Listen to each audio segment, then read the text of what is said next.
So we're so happy that you all are joining us today. This is our first webinar in a series. We have a monthly webinar that's available for you to register for each month, and we hope that we see you month over month as you go on this learning journey with us. I want to welcome you all here today. We're going to go through this learning together and have a Q&A session at the end of our webinar. So feel free to drop questions into the chat. MJ is joining us to support us in our dialogue moderation. So she's here to support you in the chat with your questions. And I look forward to hearing from you towards the end of our session today. So let's get started. My name is Robin Short. I'm the president and CEO of Workplace Peace Institute, and this webinar is brought to you by our Workplace Peace Institute Leadership Academy. I always like to share with people the lens that I bring to my work. So I work in organization systems design.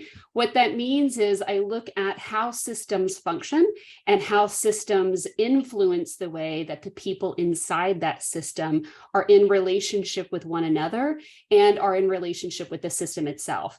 So from our perspectives, that system is the workplace. I also work as a leadership development trainer and leadership development coach. I'm really specifically interested in supporting leaders in growing their competencies around what I like to think of as being more human humans. In other words, really growing their proficiency in understanding human dynamics and the way that we work together, the way that we kind of bump into each other sometimes, and the way that we can bring about the best in one another.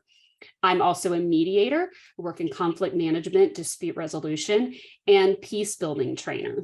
And what I mean by peace building trainer is that I support leaders, organizations, teams, and really actualizing basic human needs and security needs and dignity needs in the workplace. I'm a diversity, equity, inclusion, and belonging consultant. And really at its core, I'm a human potentialist. I like to support people in actualizing the resources necessary that they really need to achieve their potential in whatever spaces it is that they're working in. So today we're going to talk about new paradigm leadership. And so I want to open with an understanding of what a paradigm is in the context of business. So a paradigm is the overarching approach to conducting business that underlies all theories and methodologies that informs the way the organization conducts business, builds culture, and sustains innovation and growth. The interesting aspect of a paradigm is that it's typically operating without our conscious awareness. Gallup talks about culture as being the way we do things around here. And the way we do things around here are informed by the paradigm. But the paradigm is typically something that we have kind of unconsciously assimilated into and don't have high awareness about how it's operating. So in order to really lean into this understanding of new paradigm leadership, we need to get some clarity around the paradigms that we're working in. So here at Workplace Peace Institute, we talk a lot about this concept of creating a paradigm shift. And I really like this definition that Matthew Fox, or this quote that Matthew Fox offers us. The system is not working. That's how a paradigm shift begins. The established way of seeing the world no longer functions. And I cannot think of a time in recent history, at least in the time period that I've been walking around on this planet, in which it has become so abundantly clear that the system isn't working and that the established way of seeing the world is no longer functioning. And these are realities that leaders in every organization are really facing, but might not be looking at it through this lens, that our traditional approaches to leadership aren't going to meet the demands of the way the world is changing. We often hear the saying that what got us here won't get us there. And I think that that's very true in terms of where we are right now in the world and therefore in our workplaces. So I want us to take a look at organizational paradigms. And I think about organizational paradigms in two different ways. One is the Newtonian organization, which is the traditional organization that most of us are operating in. And the other is the quantum organization, which is really the opportunity for paradigm shift. So we're going to look a little bit at both of these types of paradigms, and I think they're going to seem very familiar to you. So these paradigms come from the work of Frederick Laloux in his book, Reinventing Organizations. And I've categorized these particular organizations as Newtonian organizations. And I use the language of Newtonian because of the idea of Newtonian principles being that things operate like a machine, and movement and progress is a direct result of someone pushing on the system. So the more force I apply to something, the more movement that I get. And that's really how most of our organizations are structured. They're very hierarchical, with power sitting at the top of the hierarchy, and power pushes on the people, and the people produce. And the more we push, the more production we get. And this is pretty standard in organizations in Western culture that most of us have probably experienced. Laloux breaks these down into red organizations, amber organizations, and orange organizations. And the colors are a little bit arbitrary, so I wouldn't put a lot of meaning into them. But you may see yourself in some of these organizations, and probably many of us have worked in Newtonian organizations that are red, amber, and orange. So a red organization is an organization where constant exercise of power by chiefs to keep troops in line. The connective tissue of a red organization is fear, and they're often very highly reactive, very short-term focused, and very chaotic. These are organizations that we often just call, high toxic workplaces. And we see a lot of bullying behavior in leadership. So there's a lot of force being pushed into the system to get movement. But that force creates harm, and it causes a lot of burnout on the people. And then we have amber organizations. Amber organizations are also pyramid organizations, highly hierarchical. There's high formal roles within a hierarchical pyramid. There's top-down command and control, meaning those sitting at the top of the pyramid are determining both how and what we're going to do in the organization. And stability is valued above all through rigorous processes. So we look to the past to predict the future. We see amber organizations very prevalent in nonprofit and government entities, and of course in the military. Orange organizations are organizations that many of us probably have a lot of familiarity with. These are typically for-profit organizations. The goal is always to beat competition, to be better than the next. So the goal itself is based in hierarchy, and we're constantly driven to achieve profit and growth. We're going to see lots of publicly held companies in orange organizations where profit and growth is the #1 priority. Innovation is the key to staying ahead, and management is by objectives. So there may be command and control over the what, but some freedom on the how. When we see that freedom on the how, what we will also begin to see is that department by department, team by team, the how looks different. So some people might be having a leadership experience where people are really thriving, and some people might be having a leadership experience that feels very toxic. So that how isn't really consistent across the organization. So I think of these as Newtonian because of that structure of applying force in order to get movement. So what happens in a Newtonian organization? I would say that this Newtonian concept has been what the workplace has looked like for the vast majority of modern history. And it is causing us to have significant burnout. So this great resignation is continuing. This is actually not a typo. There were 47 million people who quit their jobs in 2021 and 47 million people who quit their jobs in 2022. And we are seeing really no trend in slowing down of people just leaving the workplace. And I have some theories around why this is. And one of those is that back in the era of like the silent generation, people were working to survive. We worked to achieve our basic human needs, to actually have shelter, to have food on the table, and did a pretty successful job of that. And so the next generation came along, the boomers and older Gen X were really focused on standard of living. Our basic human needs in terms of shelter and resources had been met. And the focus was really on standard of living, having not having a house, but having a certain kind of house, not having transportation, but having access to a car or a two-family car. So standard of life was really important. And then Gen X and older millennials came along, and we began to look for quality of life.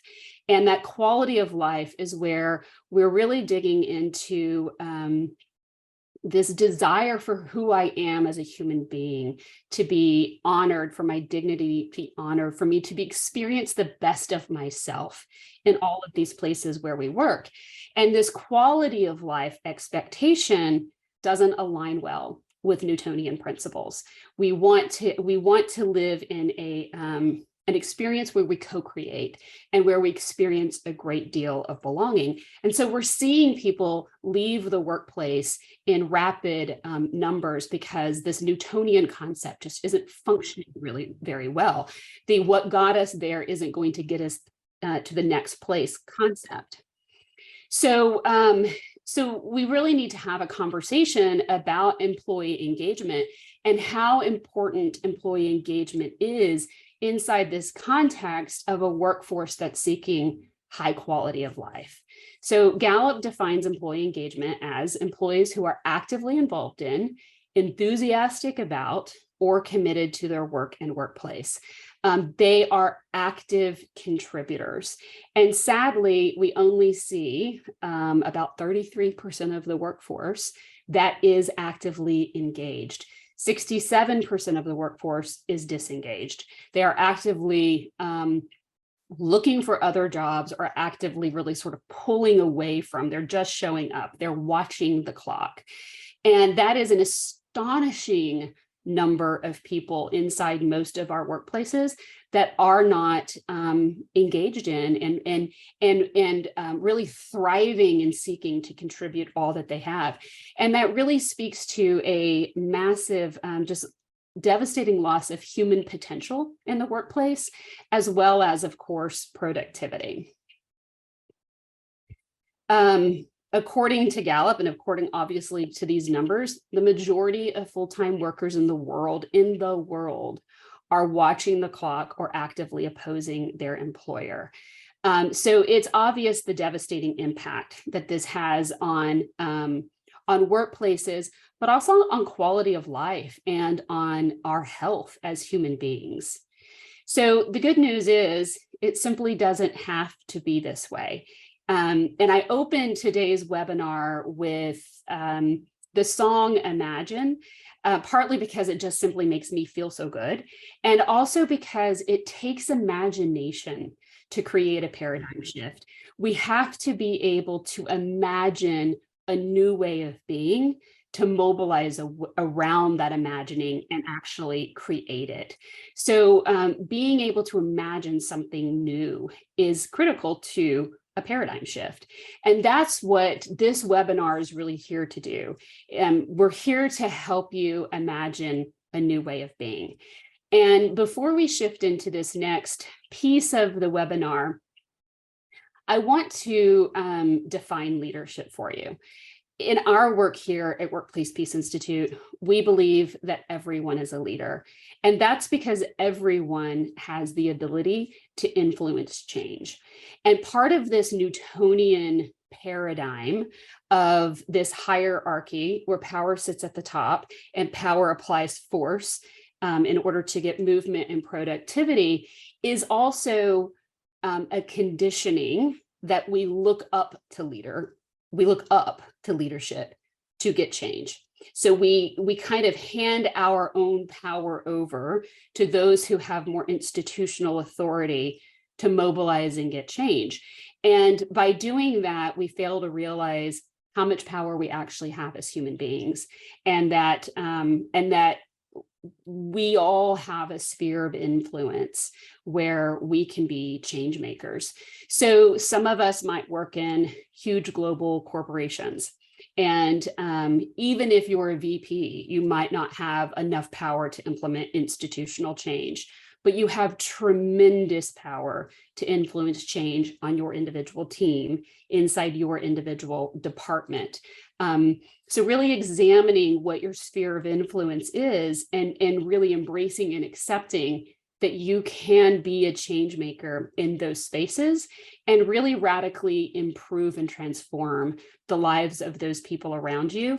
And maybe the overarching organization has a low employee engagement rate, but your team is highly engaged and thriving. So as we move forward into this learning, what I really want to encourage you to think about is, what does this mean to me in my role? And not be discouraged thinking about, well, isn't this lovely, but my leadership would never do this. And really identify yourself as a leader and have awareness about your own sphere of influence. Which leads us to the quantum organization. So in a quantum world, everything is relationship. We know ourselves in relationship to other people. And so I've categorized these additional paradigms as quantum organizations because they are so focused in the role of the relationship that we have with one another and the relationship that leaders have with those that they have influence over or influence with. So the first of these is the green organization. I would say that green organizations are actually sitting on the cusp of a quantum and a Newtonian. They're still operating inside of a classic pyramid structure, but there's high focus on culture and high focus on empowerment to achieve extraordinary employee motivation. I would say that back in the days of leadership under Southwest Airlines leadership under the original founder, this was Southwest Airlines was a green organization. I don't think it is anymore, but they used to be high culture centered and really centered around values, but still operated inside of a pyramid. Those inside of a green organization tend to have high affinity for the organization, but because they're structured so intensely around a particular type of culture, it is very much you either fit really, really well or you don't fit at all. So it can weed out a lot of diversity in thinking and diversity of values, which can impact innovation. So green organizations are kind of on the cusp of a Newtonian and a quantum organization. And then we have a turquoise organization. Turquoise is a paradigm that I've identified. Lulu goes straight to teal, and I'll talk about teal and then come back up to turquoise. So in a teal organization, there is no institutional leadership. It's a flat organization without any hierarchy. And this idea that we are all leaders and we are all followers is really critical to a teal organization. So teal organizations operate under the idea of a living system, that the organization itself is a living system, and that the members of the organization and the system are working in a synchronous kind of way so that the humans are bringing out the best of the system and the system is bringing out the best in the humans. And there's evolutionary power there, meaning the system is evolving and the people are evolving kind of in a synchronistic relationship. The focus is on allowing the organization to develop, evolve, and grow organically, and for people to evolve and grow organically. This is beautiful. There are very few organizations that have really managed to operate successfully in a teal environment. Patagonia is one of those, and you can see those principles really being alive in Patagonia. My experience working with organizations that are attempting to operate in a teal paradigm is that most humans don't have the conflict resolution skills to work without leadership. That as a society, we still really look to leaders to forge the path and to help us engage with one another, problem solve, and engage in conflict. So I've identified the teal organization, which carries the same principles of a teal organization, but has formal roles of leadership. And that's really where we see the concept of the new paradigm leader emerge. We still have leaders, but the role of the leader is quantum instead of Newtonian. And so that's what we're going to talk about today. But I wanted to give you some foundational understanding of how paradigms operate to be able to contextualize the role of a new paradigm leader.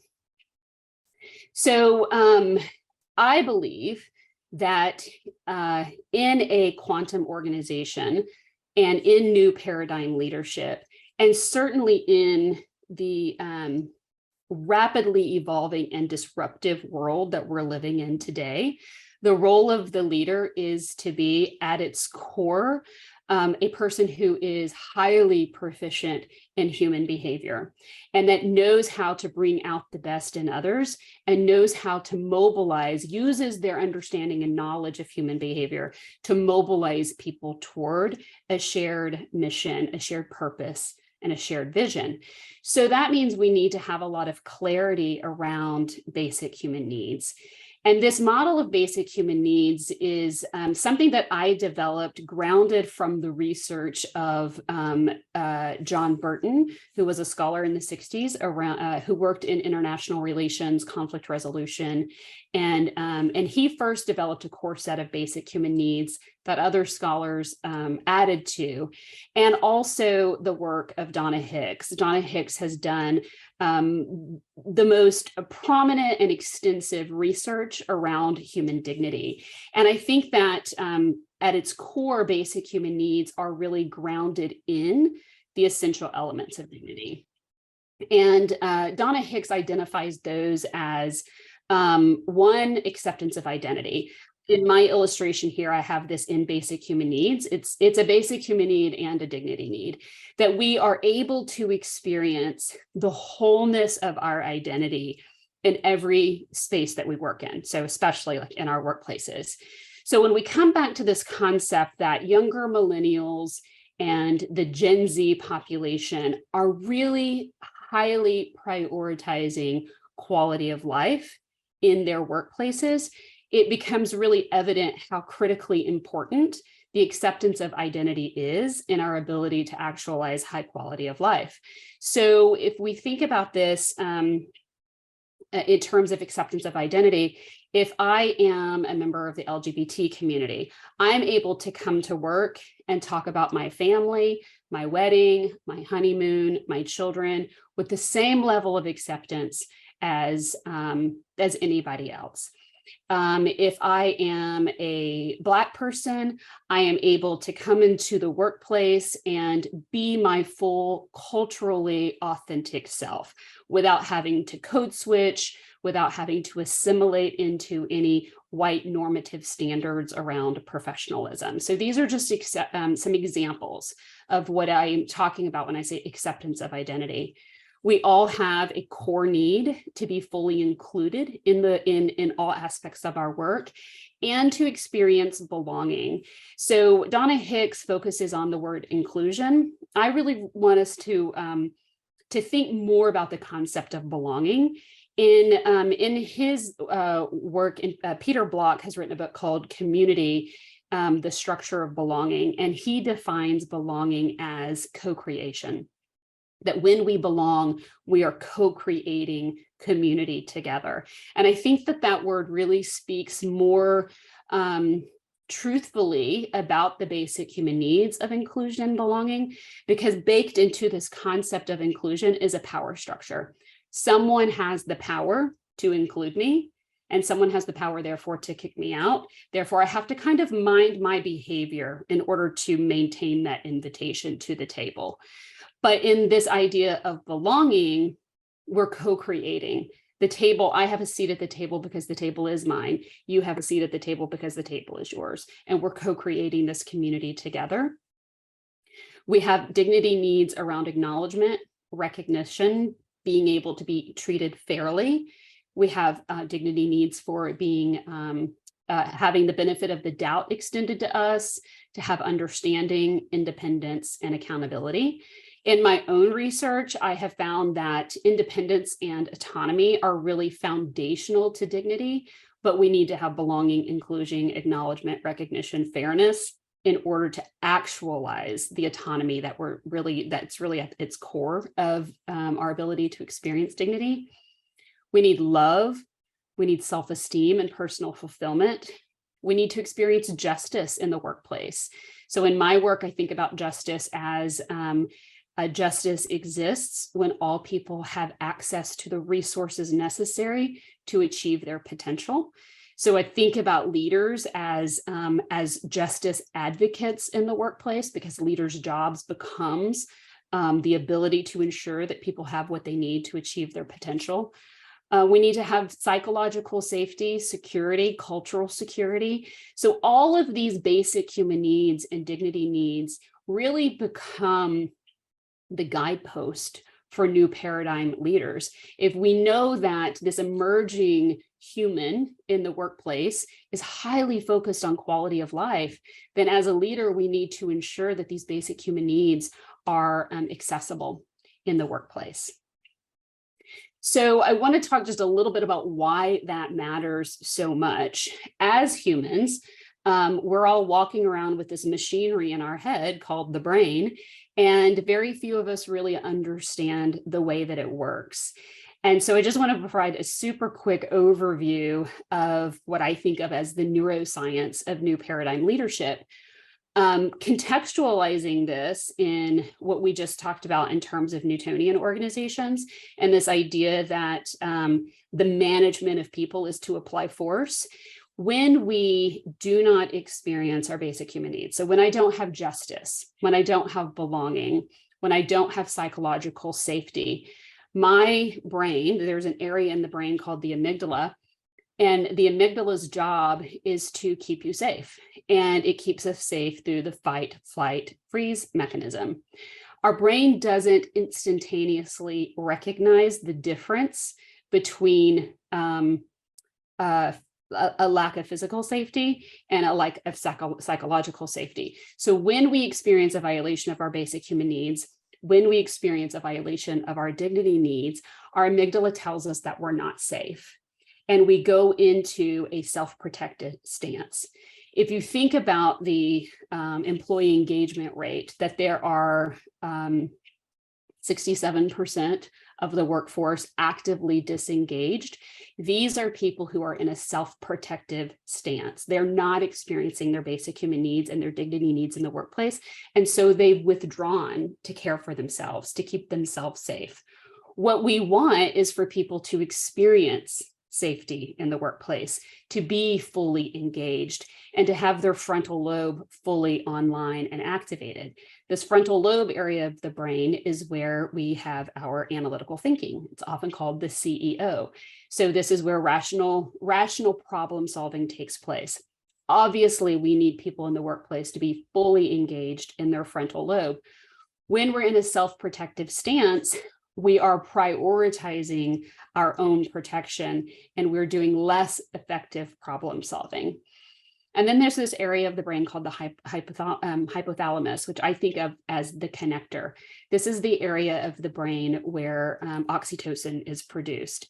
And oxytocin is the chemical that allows us to connect and bond with one another. It's what helps us to trust one another.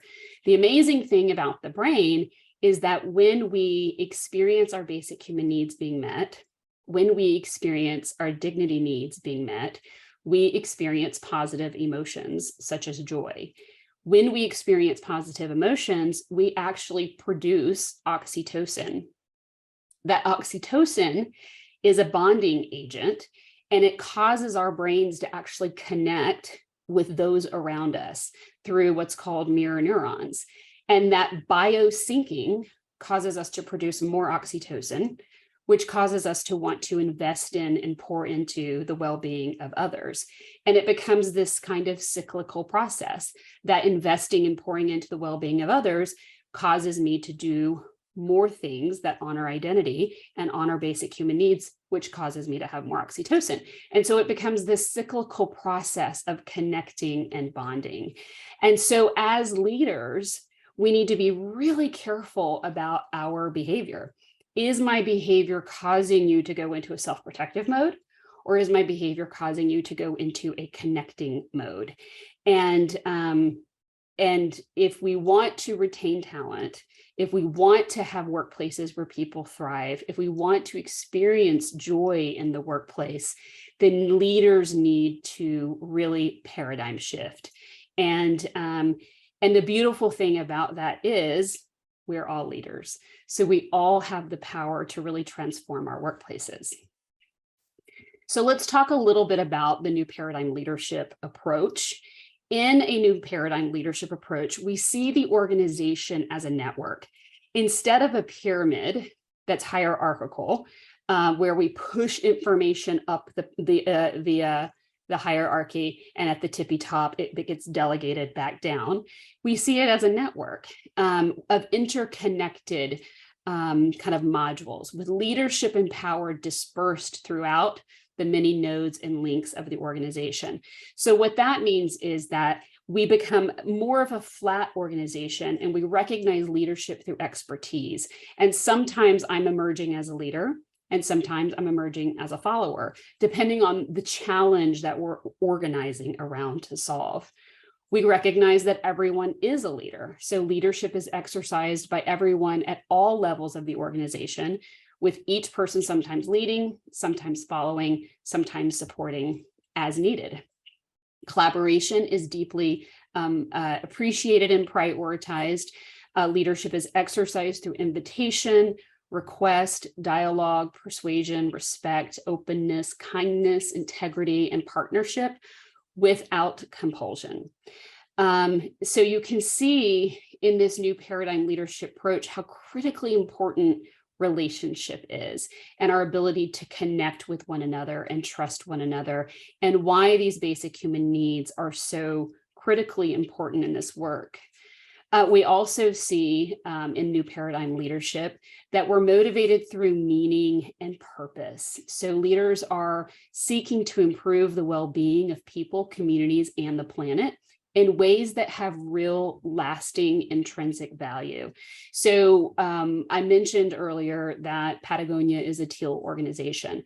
Some of you may be aware that Patagonia recently came out saying that our #1 stakeholder is the planet, right? That's a huge paradigm shift, that our stakeholder isn't Wall Street, our stakeholder is the planet and the people living here. So really meaning and purpose driven. When that is meaningful and important on so many levels, but when we think about this emerging workforce of younger millennials and Gen Zs who are highly prioritizing quality of life, they are seeking meaning and purpose in their work at a level that is a little bit unprecedented. It's always been important for us, but it's becoming like the #1 important thing. Leaders are also very service focused. So they focus on serving all stakeholders of the organization or community, benefiting the interest of the whole. So a service-oriented leader sees what we would traditionally call as competitors as our community. And instead of seeking to become better than the other business, seeks to help bring the whole community up. So when we think about when I think about my work as peace building in the workplace, everyone who's doing leadership training, everyone who's doing mediation, everyone who's doing conflict resolution work. They're my colleagues, they're my community, they're not my competitors. And so what I can do to help raise them up raises me up, because we have the same meaning and purpose in the work that we're doing. We are also prioritizing love and caring. So in the new paradigm leadership approach, leaders succeed by loving and caring for their coworkers, customers, and everyone else who contributes to the enterprise. So love is willing the good of another and offering active care. And we have been conditioned in society to kind of bristle at this idea that we love our colleagues, that we love our clients, that we love our coworkers. And the truth is that the most beautiful things are born from love. And we should actually normalize this idea of loving one another in the workplace, because creativity and innovation come from that place of love. And I have actually started telling my coworkers that I love them. I tell my clients that I love them because, one, it's true, I do. I am actively willing their good, and I'm actively offering care. And because I also know it matters to feel loved. So new paradigm leaders aren't afraid of loving one another and for caring for one another. And in fact, we prioritize that. We also have egalitarian structures. So class systems are abolished. There are no special offices. There are no special parking spaces. There are no special privileges. Everyone is subject to the same rules of behavior, processes for getting things done, and reward systems. Probably all of you on this call kind of feel like that is obvious, and yet we all have examples where that has not been the case. But it is human nature to actually want to coexist in an egalitarian structure. We value diversity and inclusion. So we know that many kinds of differences and similarities among people are valued and supported, with access to leadership power, participation opportunities, and rewards being open to all. To really exist in a thriving, healthy environment that values diversity, equity, inclusion, we also know how critically important cultural intelligence is, and the ability to exist in an embracing, welcoming, multicultural space. So it takes a lot of emotional intelligence, cultural intelligence, dignity intelligence to really cultivate a diverse and inclusive environment.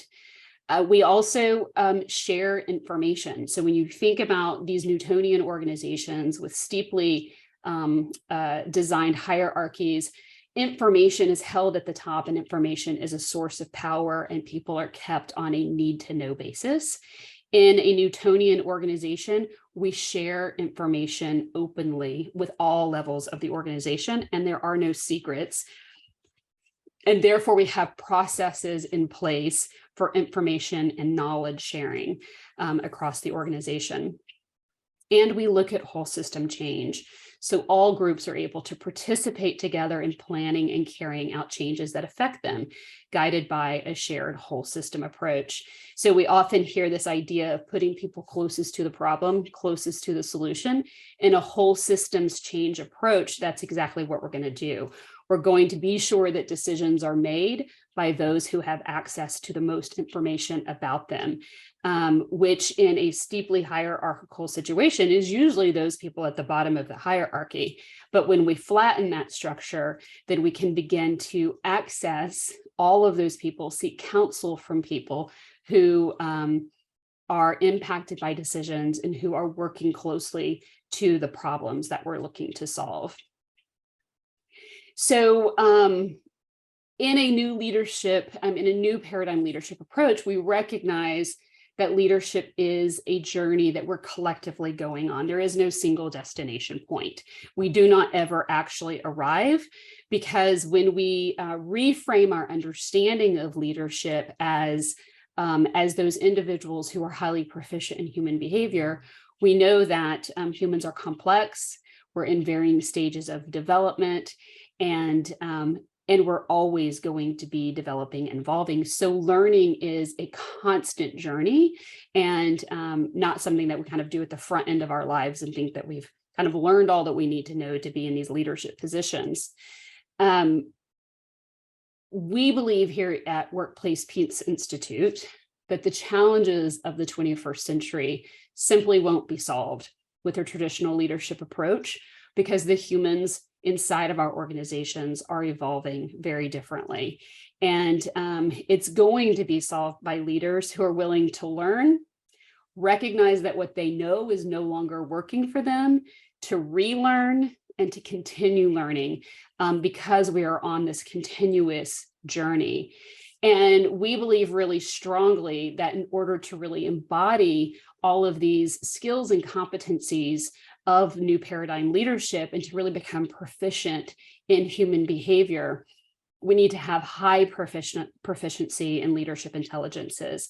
So some of the core leadership intelligences that we believe are really critical to new paradigm leadership is cultural intelligence, emotional intelligence, and dignity intelligence. We also need to be extraordinarily mindful leaders. And so mindful leadership is a course that we offer that really teaches the ability to become deeply compassionate in your leadership and to have the internal regulation to really be present with the evolving nature of the world and the workplace. And what I mean by that is we are living in an extraordinarily disruptive era of human history, and climate change and political discord and racial violence, and here in the United States, the chronic violence in terms of mass shootings. All of these things are impacting us at really deep levels. And we come into the workplace with this trauma kind of living in us. And we need leadership who is doing the mindfulness work to have the steadiness necessary to really be present for all of the challenges that we're facing. And mindful leadership is, I think, a core foundation to our ability to really have high quotients in leadership intelligence. We need trauma-informed leadership. Now more than ever, at least in my lifetime, I am seeing traumatized people everywhere we go. Most of us were sitting in a meeting here in the United States when there was an insurrection on the Capitol. We're sitting in a meeting and democracy is under attack. People are traumatized. And if we don't have leadership that recognizes what trauma actually looks like and how it shows up, we may be inadvertently putting people on performance improvement plans instead of getting them the help that they need to heal from the challenges that we're facing. New paradigm leaders need conflict engagement skills, conflict resolution skills. If we're going to begin to reduce our organizational hierarchies, we need to be able to engage directly with one another in conflict, because we're going to be removing these formal structures that we lift our problems up to. No longer do we seek for someone with more power to solve our problems, we engage directly with them. And we, of course, need high proficiency in diversity, equity, and inclusion and belonging skills and competencies. So what I want to really kind of leave you with before, as I open us up for discussion, is we can look at the new paradigm leadership approach as a framework for this paradigm shift that the world is making. So I don't think that I'm really proposing ideas that are sort of pie in the sky. I believe this is the direction the workforce is going to. So we will either emerge as successful leaders or we will emerge as really ineffective leaders. But the way of the world is actually shifting. So are we going to actually shift with it? And it requires that we learn a whole new set of skills and a whole new sort of way of being and a whole new set of way of sort of being present with one another.